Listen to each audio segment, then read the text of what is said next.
Cette vidéo elle a été rendue possible puisqu'il y a à peu près un an, nous avons lancé un premier financement participatif. Et un an après, on en relance un pour pouvoir faire énormément de vidéos à l'avenir et affronter l'époque qui est la nôtre. Donc si tu aimes ce contenu et que tu veux le soutenir, je te mets le lien en description. Bonne vidéo. Amis réfractaires, aujourd'hui on se retrouve pour une vidéo où on va parler de quelque chose dont on ne discute pas assez dans les médias et qu'on va se prendre le plaisir aujourd'hui de parler longuement. Vous allez voir, c'est assez simple. On va partir de la guerre en Ukraine. Il y a quelques mois, la Russie arrive, envahit le pays. Et là, tu as tous les pays européens et états-uniens qui parlent d'une même voix pour sanctionner la Russie. L'objectif affiché, mettre fin à la guerre. Tu as même Bruno Le Maire qui fait des interventions médiatiques pour dire qu'il veut mettre à terre l'économie russe, et en plus de ça, qu'il aurait en sa possession, avec ses amis états-uniens évidemment, une bombe atomique financière qui, une fois utilisée, mettrait fin à la guerre. Sauf que plusieurs mois après ces déclarations, on peut constater que la guerre a toujours lieu en Ukraine. Comment ça se fait que les promesses qui ont été faites à ce moment-là ne se sont pas réalisées aujourd'hui? La réponse, elle est simple, c'est que derrière la langue de bois des macronistes et des libéraux, tu as ce qu'on appelle la réalité géopolitique. Et une fois que tu as compris ça, tu comprends que ce qui est dit dans les médias n'est pas forcément très utile pour comprendre ce qui se passe, et que vaut mieux reprendre pour nous un vieil adage altermondialiste qui dit que pour comprendre une guerre, il faut suivre les pipelines. Et donc pour comprendre cette guerre ukrainienne, il faut comprendre que derrière la guerre militaire, il y a une guerre économique qui a été lancée, une guerre énergétique. On va détailler ça ensemble et vous allez voir qu'à la fin de la vidéo, vous allez beaucoup mieux comprendre la situation. On va commencer avec, évidemment, l'information la plus importante du XXIe siècle.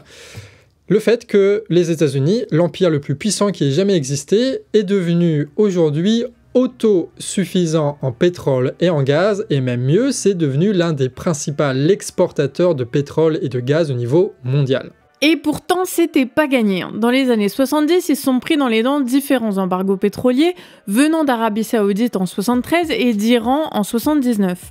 Et en plus de ça, ils ont atteint à cette époque leur pic pétrolier. Le pic pétrolier, c'est simple à comprendre. C'est qu'au début de l'exploitation d'un puits, tu as la productivité de ce puits qui augmente au fil des années. Et au bout d'un moment, tu as un plafond qui fait qu'on ne peut pas augmenter la productivité. Et qu'importe l'argent que tu mets dans ce puits, tu ne peux pas augmenter cette productivité-là. Ce qui fait que fatalement, au bout d'un moment, ça commence à descendre. Donc les États-Unis, globalement, dans leurs puits de pétrole qui ont été explorés et exploités très tôt, et beaucoup, tu as eu ce pic qui est arrivé dans les années 70. Ça veut dire qu'à partir de ce moment-là, qu'importe le pognon qu'ils mettaient dans ces puits-là, on ne pouvait plus augmenter la production et que celle-ci commençait doucement à décliner. L'augmentation du prix du baril a pu financer l'exploitation de pétrole moins accessible en pleine mer ou piégé dans le sable bitumeux, mais rien n'a pu compenser la chute de la production états-unienne.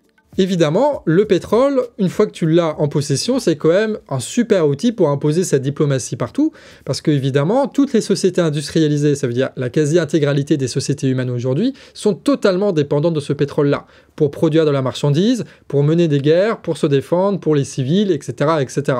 Donc si tu as ce pétrole-là et que tu arrives à rendre dépendant des gens de ton pétrole, tu peux leur imposer ce que tu veux, puisqu'ils sont totalement dépendants de ta politique et de ton énergie.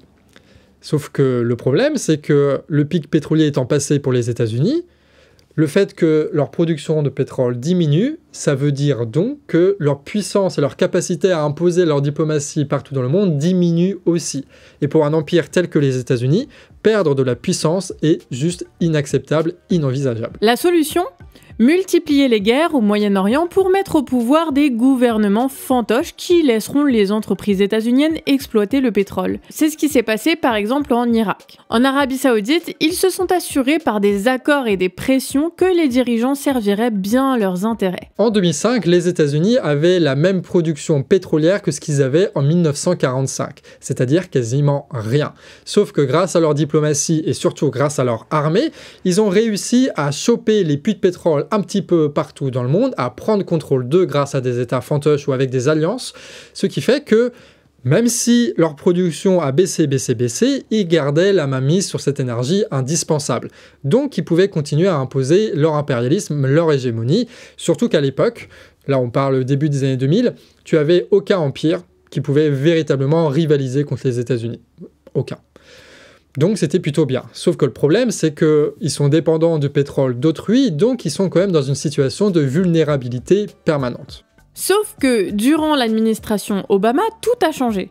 Les États-Unis ont commencé à s'amuser avec la fracturation hydraulique pour récupérer ce qu'on appelle aujourd'hui le pétrole et gaz de schiste. À ce moment précis, la production de pétrole monte en flèche. De 5 millions de barils par jour en 2005, elle va atteindre 12 millions en 2023, soit la production de l'Arabie Saoudite. Donc le pétrole de schiste, évidemment, il est ultra polluant. Vous connaissez, il faut mettre de l'eau très haute pression avec énormément de produits chimiques dans la terre pour fracturer le sol et récupérer après le gaz qui en sort. C'est une horreur absolue et ça coûte très cher à produire. Sauf que le prix du pétrole est tellement élevé que, évidemment, aujourd'hui, le pétrole de schiste est largement rentable. Pareil pour le gaz. La production a doublé entre 2005 et 2019 pour atteindre 1000 milliards de mètres cubes par an, ce qui fait d'eux les premiers producteurs de gaz au monde. Les États-Unis vivent en ce moment même un second âge d'or énergétique. Et ça a deux grandes conséquences. La première, c'est que ça va redéfinir totalement leur alliance, puisque évidemment, ils n'ont plus besoin d'États fantoches et de mener des guerres au Moyen-Orient pour pouvoir avoir leur approvisionnement en pétrole. Deuxièmement, ils ont une telle production de gaz et de pétrole avec le schiste qu'ils vont, et qu'ils doivent même, écouler leur stock un peu partout. Et donc, espèrent-ils rendre dépendants certaines nations pour pouvoir leur imposer leur diplomatie, pour pouvoir leur imposer leur intérêt. Avec cet âge d'or, les États-Unis peuvent aujourd'hui se permettre de faire un blocus contre le Venezuela et contre l'Iran sans craindre pour leur approvisionnement de pétrole. Ils peuvent planifier tranquille des guerres économiques et militaires contre la Chine et la Russie sans craindre que la guerre ne les mette dans une situation énergétique critique comme c'était le cas il y a 10 ans. Ce nouvel âge d'or coïncide aussi avec la montée en puissance de deux empires à l'Est, la Chine et la Russie, qui sont en train de gratter toutes les parts de marché en Afrique et en Amérique latine avec leur nouvelle route de la soie, par exemple. Donc les États-Unis vont réorienter officiellement leur stratégie contre ces deux empires-là et totalement partir du Moyen-Orient, vu qu'ils n'ont plus rien à faire là-bas, vu qu'ils n'ont plus besoin de ce pétrole-là. Ça redéfinit totalement les alliances, totalement leur politique étrangère, et quand les États-Unis réorientent leur politique étrangère, il y a pas mal de conséquences. La stratégie internationale officielle des États-Unis, celle qui est publique, celle que vous pouvez consulter, consiste à renforcer les alliances économiques et militaires avec leurs alliés. Et le premier d'entre eux, évidemment, c'est l'Europe. Donc s'ils veulent écouler un peu leurs marchandises de gaz et de pétrole pour rendre dépendants les Européens de leur gaz, de leur pétrole, pour pouvoir renforcer cette alliance, il n'y a pas de différence entre alliance et domination dans ce jeu-là, vous l'aurez remarqué. S'ils veulent faire ça, il va falloir qu'ils s'imposent sur le marché européen. Sauf que, et ça c'est très important de le retenir, le marché européen, les infrastructures européennes ne sont pas du tout adaptées et pas du tout favorables au gaz états-unien. Pour choper le gaz russe, c'est simple. Il y a de gros tuyaux qui vont d'est en ouest, déjà existants, qui relient les exploitations de gaz russes aux pays européens. Ça passe par l'Allemagne via les deux Nord Stream ou par l'Ukraine pour alimenter toute l'Europe de l'Est. Les gazéoducs, ils ont une réalité matérielle très simple. Ce sont d'immenses tuyaux qui sont enterrés sous le sol et une fois qu'ils sont posés, tu peux plus changer quoi que ce soit. Donc évidemment, le pays producteur et le pays consommateur se mettent d'accord à très long terme sur la quantité de gaz à envoyer et la quantité de gaz consommé, avec une évolution au fil des ans. Donc ce sont des contrats sur 30, 40 ans, d'accord ? Et ce sont sur des infrastructures qui sont déjà construites, parce qu'à l'époque de l'URSS, on envoyait déjà du gaz. Alors évidemment, tu as des nouveaux projets de gazéoducs comme Nord Stream 1 et 2, mais globalement, les infrastructures sont déjà existantes. Il suffit d'envoyer le gaz russe vers l'Europe à travers ces gazéoducs, et ça marche nickel. Pour le gaz états-unien, c'est un peu plus compliqué, évidemment, puisque tu ne vas pas prendre un gazéoduc qui va aller de New York à Brest en traversant les 5000 km de l'océan Atlantique. Tu es obligé de passer par des bateaux. Pour ça, il faut de grosses infrastructures gazières qui liquéfient le gaz à moins 180 degrés pour le mettre ensuite dans des bateaux géants, frigorifiés, et l'envoyer à destination. C'est ce qu'on appelle le GNL. Mais le gaz états-unien, pour l'Europe, pose évidemment énormément de problèmes, et logistiques et économiques. C'est très simple à comprendre. Quand tu as un méthanier qui arrive des États-Unis avec du gaz à moins 180 degrés, en fait, il faut des infrastructures très spécifiques et très chères pour réussir à transformer ce gaz-là de sa partie liquide à sa forme gazeuse qui peut être exploitable. Donc ça coûte des milliards. Et évidemment, ces infrastructures-là n'existent pas en Europe puisque nous n'avons jamais eu besoin historiquement de ce gaz-là.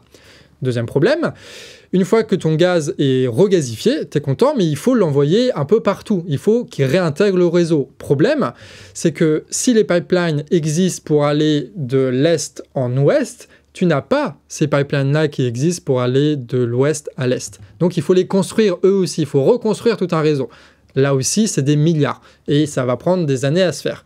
Donc ça pose pas mal de soucis, mais aussi le fait de l'envoyer par méthanier et de payer ses infrastructures, etc., fait que le gaz de schiste, pour les Européens, est beaucoup, beaucoup plus cher que le gaz russe, évidemment. Et en plus de ça, le gaz de schiste, comme on a dit, c'est une catastrophe écologique, donc ça pollue 4 fois plus que le gaz russe. Et ça, c'est un problème, puisque tous les États européens tentent en ce moment, tu l'as vu, d'être un peu écolo, d'être vert, de sauver la planète, les COP, Greta Thunberg, tout ça, tout ça. Donc ça pose beaucoup de soucis, à tel point que, quand on le regarde en face, tu n'as aucune raison valable pour les Européens d'accepter le gaz états-unien. Vraiment. Que ce soit économiquement, logistiquement, écologiquement, politiquement, ça n'a absolument aucun sens de faire ça.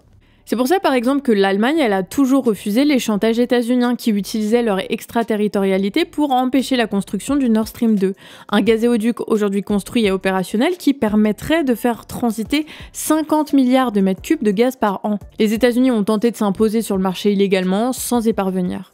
Bref, par le simple jeu de la concurrence, il est impossible pour les États-Unis de s'imposer, mais ne serait-ce même que de s'insérer dans le marché du gaz et du pétrole européen, puisque la Russie a beaucoup trop d'avantages pour elle. Il faudrait un véritable miracle pour qu'ils réussissent à s'imposer. Et ce miracle, il va avoir lieu en 2022.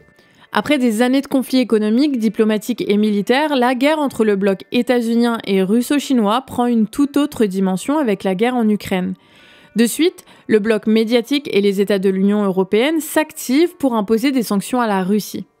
On a donc une Europe qui avait toujours refusé avant la guerre de négocier avec la Russie, alors qu'elle avait précisément avant la guerre tous les moyens économiques de peser, de faire du chantage contre la Russie et du coup de préserver les intérêts européens et ukrainiens. Du coup, elle n'a pas fait les négociations à ce moment-là, et après la guerre, sans négociation, elle grille toutes ses cartouches avec les sanctions, de telle sorte qu'aujourd'hui, il y ait très peu de liens de codépendance entre la Russie et l'Europe, ce qui donne l'opportunité à la Russie de faire ce qu'elle veut, puisque de toute façon, tout est perdu, donc autant aller au bout.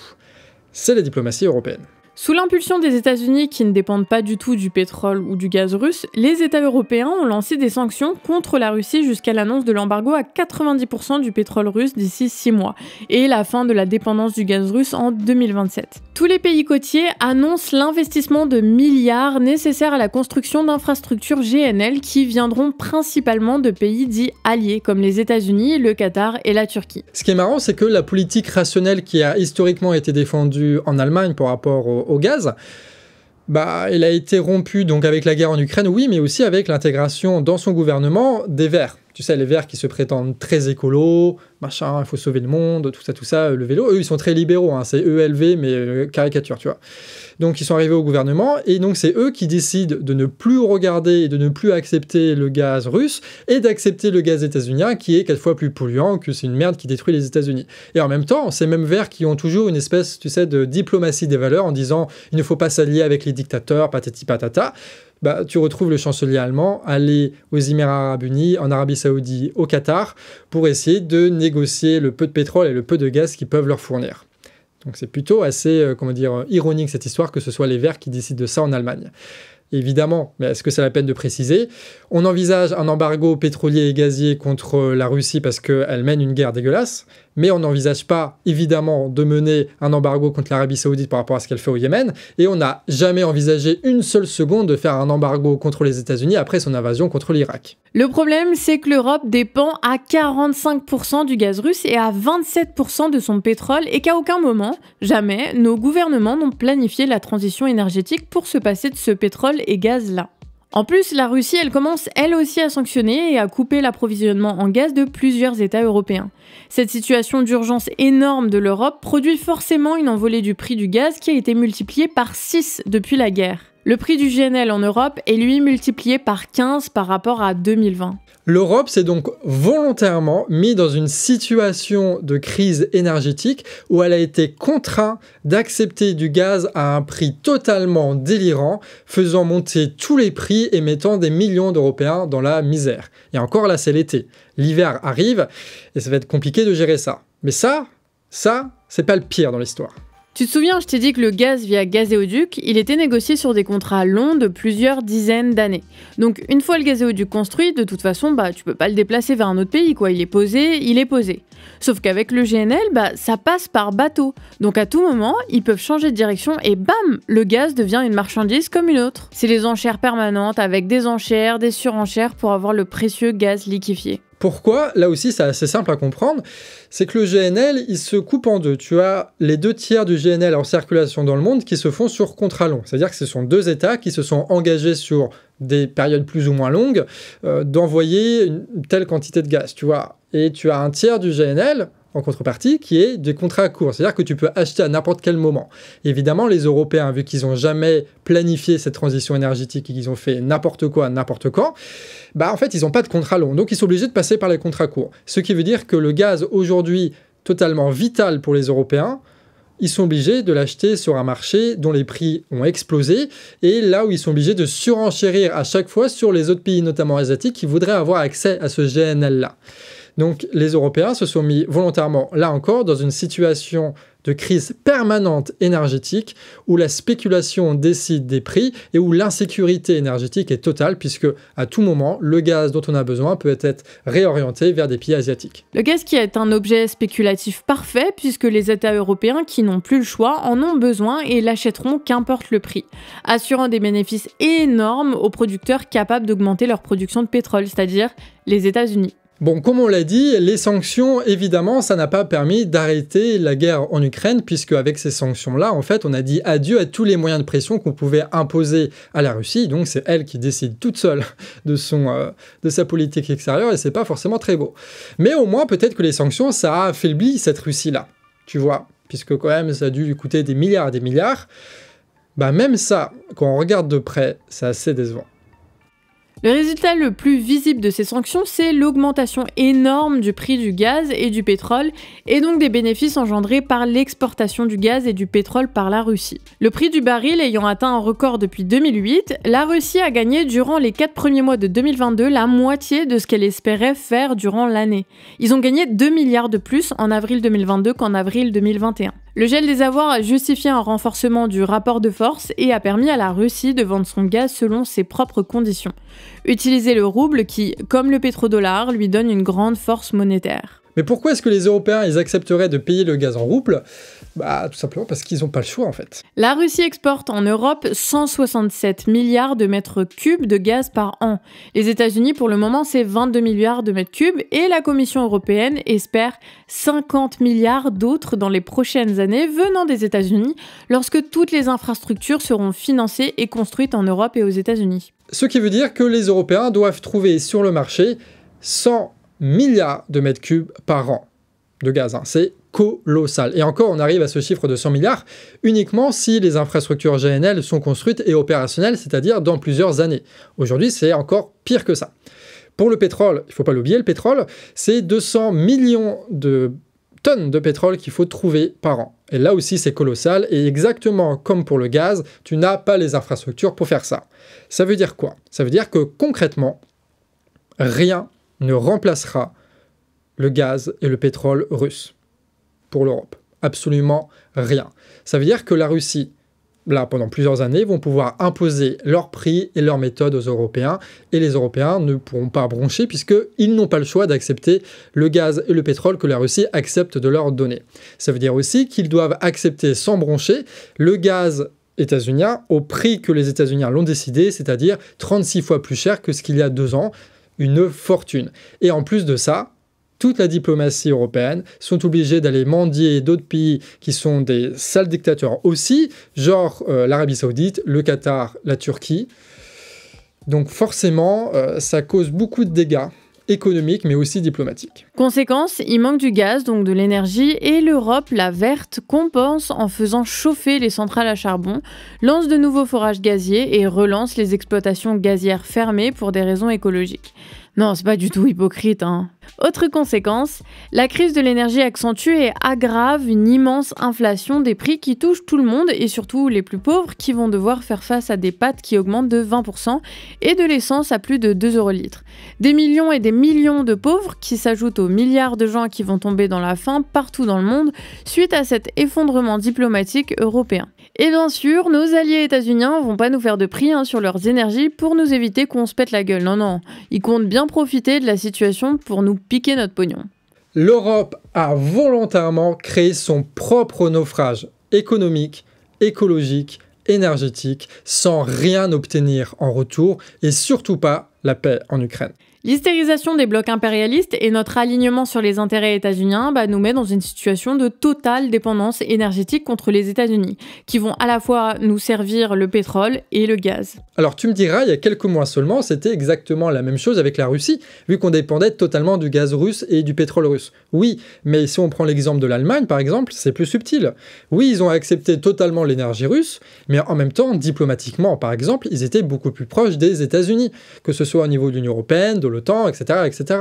Donc, d'un côté, ils acceptaient l'énergie russe, mais de l'autre côté, ils acceptaient la diplomatie états-unienne. En fait, ils avaient un pas d'un côté, un pas de l'autre, et c'est justement parce que tu fais jouer un peu dans un système de balancier comme ça les deux impérialismes que tu arrivais à trouver une sorte de souveraineté pour essayer de trouver les meilleurs intérêts que tu pouvais avoir. C'est pas l'idéal, mais c'est avec ce jeu-là que tu pouvais essayer de t'en sortir. C'est un peu la troisième voie européenne, ni l'un ni l'autre, on essaye de trouver nos trucs à nous, malgré nos dépendances énergétiques. Et ça, c'est totalement fini ce jeu de balancier, puisque la Russie, hop, c'est off, et qu'il n'y a plus que les États-Unis qui décident de tout, diplomatiquement, énergétiquement, et militairement, et économiquement. Ça commence à faire beaucoup quand même. D'ailleurs, cette merde s'est concrétisée dans le langage avec le mot Occident, qu'on utilise même ici à tort pour signifier en gros l'Europe et les États-Unis. Alors déjà que le concept d'Europe il est un peu foireux, on n'a pas de ballon d'or français qui vient d'Estonie, mais nous mettre dans le même bateau des États-Unis n'a aucun sens vu qu'on n'a pas du tout les mêmes intérêts politiques, économiques et diplomatiques, et pas du tout la même culture. Enfin, pas du tout. Presque pas, quoi.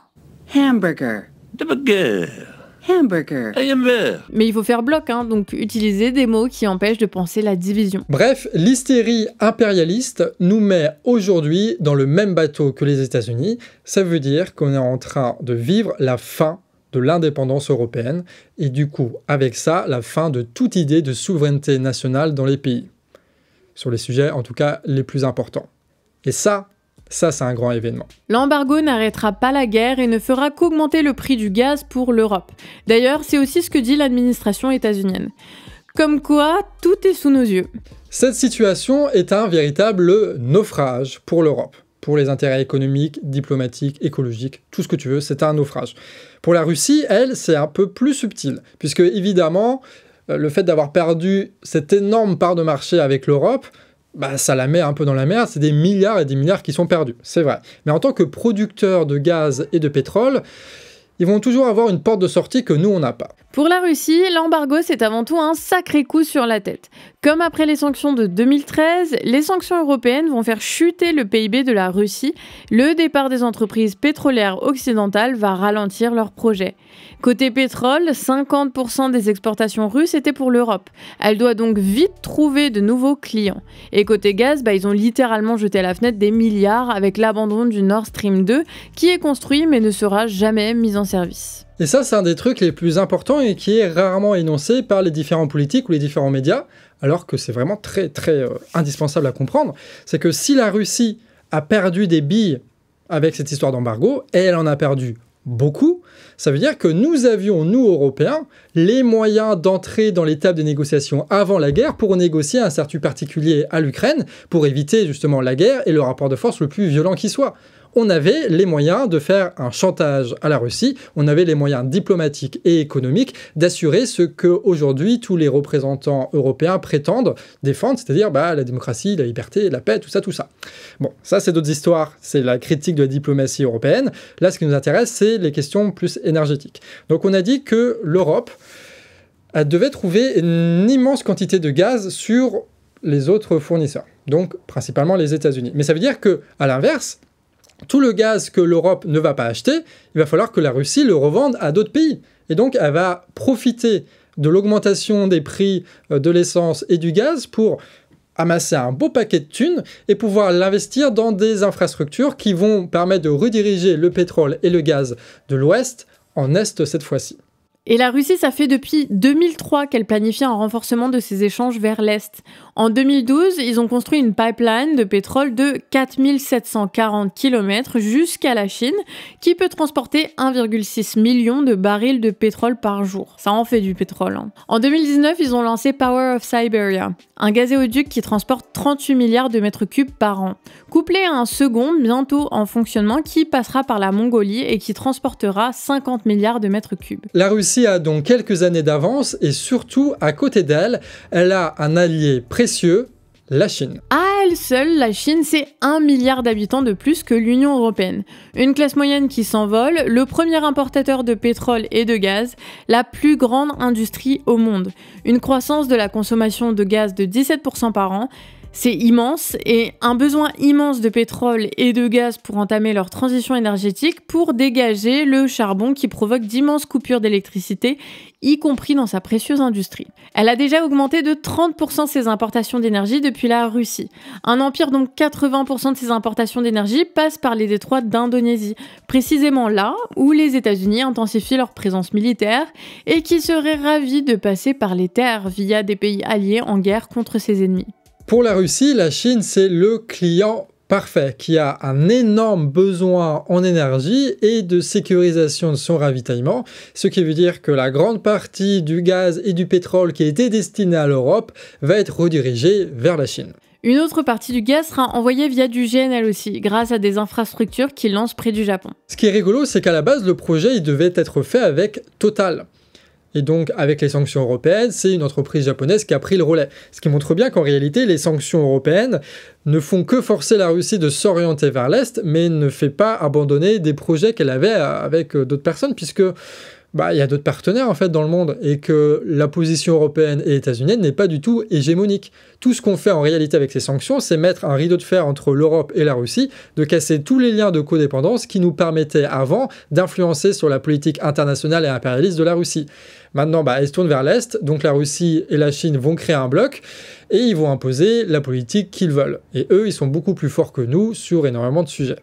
Autre détail très important, la Russie, elle est dans une position d'infériorité par rapport à la Chine qui lui a imposé de vendre son pétrole aux pays asiatiques avec un rabais de 30%. Ce qui fait un baril autour de 80-90 $ au moment où je fais cette vidéo, ce qui reste tout à fait rentable pour la Russie. L'Inde est donc en train d'en acheter massivement de ce pétrole à bas coût pour le raffiner lui-même et très probablement pour le revendre avec une grosse marge. À qui ? Aux Européens. Et la Turquie, elle fait pareil. C'est les résultats de la diplomatie européenne. Bref, plein de choses à dire sur ce sujet-là. En tout cas, ce qui est sûr, c'est que cette analyse rejoint l'analyse qu'on porte depuis plusieurs mois au Canard, c'est que tout ce qui rend possible la guerre mondiale est en train de se construire petit à petit. Ce qui n'est pas une bonne nouvelle du tout. C'est quoi ces logiques-là ? Elles sont assez très simples. En fait, c'est des logiques essentiellement de blocs. C'est-à-dire que si l'Europe est totalement dépendante des États-Unis, au niveau énergétiquement, au niveau diplomatique, au niveau économique, tout ce que tu veux, c'est-à-dire que si les États-Unis font de la merde, et historiquement on sait qu'ils sont capables de faire de la merde, nous on sera obligé de les suivre, plus ou moins, tu vois. Pareil, si la Chine fait un peu de la merde, la Russie va être obligée de suivre elle aussi, parce qu'elle est totalement dépendante de la Chine maintenant pour vendre son pétrole et vendre son gaz. Donc il y a une logique de bloc qui se fait et qui est assez dangereux. Ce qu'on n'a pas parlé aussi, c'est que, évidemment, s'il y a une réorientation du ravitaillement du pétrole et du gaz chinois qui ne passera plus par les mers mais par la terre, ça veut dire que les États-Unis, petit à petit, sont en train de perdre le plus gros moyen de pression qu'ils avaient contre la Chine, c'est-à-dire le contrôle de la mer indonésienne, puisque les États-Unis, il faut le savoir, c'est surtout une immense puissance navale. Et le fait qu'ils ne contrôlent plus ces mers-là, ça veut dire qu'il y a une course contre la montre et que petit à petit, la puissance états-unienne s'affaiblit. Et quand les puissances s'affaiblissent, c'est là où les guerres se déclenchent, puisque, évidemment, les États-Unis ont intérêt à déclencher des guerres ou des rapports de force très violents maintenant que la Chine n'est pas totalement indépendante. Une fois qu'elle le sera totalement indépendante avec la Russie, là, ce sera mort. Mais là, il y a encore moyen pour les États-Unis de taper fort. Et c'est précisément dans ces moments-là, dans ces entre-deux-là, que peuvent surgir les guerres. Et c'est ce qu'on dénonce là au Canard. Donc ça, c'est à peu près la situation pour l'Europe, pour la Chine, pour la Russie. Mais on n'a pas encore parlé de la situation énergétique des États-Unis. Sans suspense, ce sont les grands gagnants de cette guerre de l'énergie. Wouhou! Les États-Unis peuvent écouler tout leur gaz et pétrole en trop, ils ont forcé toute leur alliance militaire et ont rendu dépendant l'Europe de leur énergie, leur permettant de rendre totalement vasale l'Europe qui ne lui oppose aucune résistance. Sauf qu'en réalité, il y a un revers à la médaille. L'augmentation du prix du pétrole et du gaz, s'il a enrichi les pétroliers, il a fait doubler le prix de l'énergie aux États-Unis, où c'est un sujet extrêmement sensible, puisque tout est basé socialement et économiquement sur la bagnole. L'industrie, elle prend un coup aussi, puisqu'elle profitait jusque-là d'un des accès à l'énergie les plus bas au monde, permettant de concurrencer l'international. Le lobby s'est mobilisé à travers la voix de sénateurs pour faire baisser le prix de l'essence, y compris en annulant l'embargo contre le pétrole russe. Sauf que le mal est déjà fait. L'inflation des prix a atteint 8%, le plus haut taux depuis 40 ans. Et tous les indicateurs montrent qu'une grosse crise économique est en train d'arriver aux États-Unis, comme en Europe d'ailleurs. C'est quand même pratique d'avoir une guerre pour pouvoir cacher un peu les conséquences d'une crise économique que Biden ou les Européens n'ont pas du tout su gérer. Comme ça, ils n'ont qu'à dire que c'est la faute à Poutine, alors que la crise économique, elle a commencé il y a un an, si on peut parler de crise économique. Mais aussi, c'est cette guerre-là qui va permettre de justifier de matraquer des mouvements sociaux et de dire les gars, c'est pas maintenant qu'il faut changer, faire la révolution, machin. Non, là c'est la guerre, il faut être sérieux, l'OTAN, tout ça. Donc c'est pratique, mais ça permet aussi de justifier une relance de l'État à travers le lobby de l'armement avec des milliards de subventions qui sont lâchées pour envoyer des chars, pour envoyer des fusils, pour envoyer des lance-roquettes, tout ce que tu veux. Ce qui était d'ailleurs, en y pensant, l'analyse qu'on avait lors de notre toute première vidéo Ukraine. De dire que l'influence de la guerre est surtout portée par des intérêts énergétiques, des intérêts du lobby de l'armement et des intérêts politiques des gouvernants qui veulent cacher la misère et qui veulent justifier un renforcement autoritaire. C'est-à-dire qu'on ne s'est pas trop trompé là-dessus. Ce qui est marrant, en tout cas, parenthèse fermée, c'est que cette nouvelle situation énergétique produit des revirements diplomatiques assez intéressants, puisque les États-Unis veulent faire baisser le prix du gaz et du pétrole parce que chez eux c'est un peu la merde, et surtout ils veulent s'assurer que l'embargo contre la Russie par les Européens puisse se faire matériellement, et pour ça, il faut qu'ils trouvent du pétrole et du gaz pour nous. Tâche difficile, puisque la production n'est pas au rendez-vous, comme le montrent les objectifs de production qui sont pas du tout atteints de nombreux pays pétroliers. Une baisse relative de la quantité de pétrole en circulation qui a deux conséquences. L'un, l'augmentation du coût du baril de pétrole, ce qui fait exploser les bénéfices des entreprises pétrolières et des pays pétroliers. Deuxième point, là aussi très important, c'est que vu que tu as plein de pays qui sont en manque de pétrole, ils vont facilement en acheter sur le circuit qui est disponible. Et comme par hasard, tu as énormément de pétrole russe disponible, tout le pétrole qui était destiné aux Européens. Donc tout ça, ça avantage pas mal la Russie qui maximise ses bénéfices et qui refourgue facilement son pétrole. Donc les États-Unis, leur objectif, c'est de remettre du pétrole en circulation. Et donc Biden a récemment allé voir les dirigeants d'Arabie Saoudite, et c'est pas un geste anodin puisque depuis plusieurs années, ils étaient sous un embargo officieux, un embargo diplomatique, puisqu'il est possible que les dirigeants saoudiens aient découpé à la scie un journaliste opposant dans une ambassade en Turquie et qu'ils aient dissous son corps dans l'acide. Donc depuis, de nombreux pays européens et les États-Unis avaient fait un embargo diplomatique contre l'Arabie Saoudite, ce qui n'est pas une mauvaise chose. Cet embargo, c'est pas les premiers, les États-Unis à le briser. Avant ça, tu avais Macron qui était allé les voir il y a quelques mois pour revendre des Rafales. Et là, c'est les États-Unis qui vont les voir pour essayer d'augmenter la quantité de pétrole en circulation. Donc Biden a négocié avec ces types-là, payant le prix diplomatique pour mettre en circulation 700 000 nouveaux barils par jour. C'est là où tu vois que la diplomatie européenne et états-unienne est vraiment pas du tout ce qu'elle prétend, parce que on a voulu faire ça pour punir, entre guillemets, la Russie d'avoir lancé une guerre en Ukraine, et pour ça, on va soutenir un dictateur qui a lancé une guerre au Yémen qui est encore plus meurtrière, encore plus dévastatrice, C'est là où tu vois que c'est peut-être pas le principe de démocratie, de liberté et de paix qui pousse la diplomatie européenne et états-unienne. Ils ont décidé de réouvrir les négociations avec le Venezuela, première réserve de pétrole au monde et sous violent blocus états-unien depuis des années. L'idée, c'est de laisser les entreprises européennes pétrolières présentes. Au Venezuela d'exploiter les puits de pétrole. Ça veut dire que le Venezuela est autorisé à respirer seulement si cette respiration sert les intérêts états-uniens. Et nous sommes autorisés à commercer avec le Venezuela seulement avec l'accord des États-Unis, ce qui montre bien notre degré absolu de soumission par rapport aux États-Unis, vu que ça fait des années et des années qu'on aurait dû lancer des accords avec le Venezuela pour pouvoir diversifier notre rapport au pétrole et pas attendre le dernier moment comme ça a été fait là maintenant. L'objectif est que l'Europe aille au bout de son embargo pétrolier contre la Russie, que le seul pétrole de schiste états-unien ne peut pas compenser pour le moment. Mieux vaut Venezuela que la Russie, d'autant que le pays d'Amérique latine, après avoir été littéralement nourri par la Russie lors du blocus, a multiplié les signes de soutien. Le réintégrer dans le marché européen peut isoler la Russie. Mais ça encore, c'est des promesses, d'accord ? Il n'y a rien qui a été fait, rien qui a été signé, c'est des déclarations, etc. C'est des journalistes qui ont entendu ça dans les couloirs de la Maison-Blanche, etc. Donc ça ne vaut pas grand-chose, on va attendre la suite. Et d'ailleurs, si tu veux voir la suite, ce sera très probablement dans nos revues de presse qu'on fait toutes les semaines au Canard. N'hésite pas à t'abonner. Quant à l'Iran, autre grand producteur sous blocus, les récentes tensions avec les États-Unis et leur rapprochement de la Russie et de la Chine, ça laisse ici peu de perspectives d'allègement du blocus. Alors, si on résume un peu la situation, c'est une catastrophe pour l'Europe. Voilà. Ils ont tout perdu, diplomatiquement, énergétiquement, écologiquement, économiquement, en estime aussi. Ils ont beaucoup perdu en estime. Donc c'est un peu la catastrophe. Tout ce qu'il leur reste, c'est des éléments de langage et de communication pour essayer de se sortir de ce merdier-là. Côté Russie, ils ont pris des gros coups, sauf que le fait qu'ils soient un gros producteur de gaz et de pétrole, ça leur a permis de réorienter leur économie vers l'Est. Et vu que eux, ils ont planifié cette sortie-là, vu qu'ils ont vu que c'était un peu foiré au niveau européen, et ben ils ont quand même réussi à sortir un peu de ce merdier-là.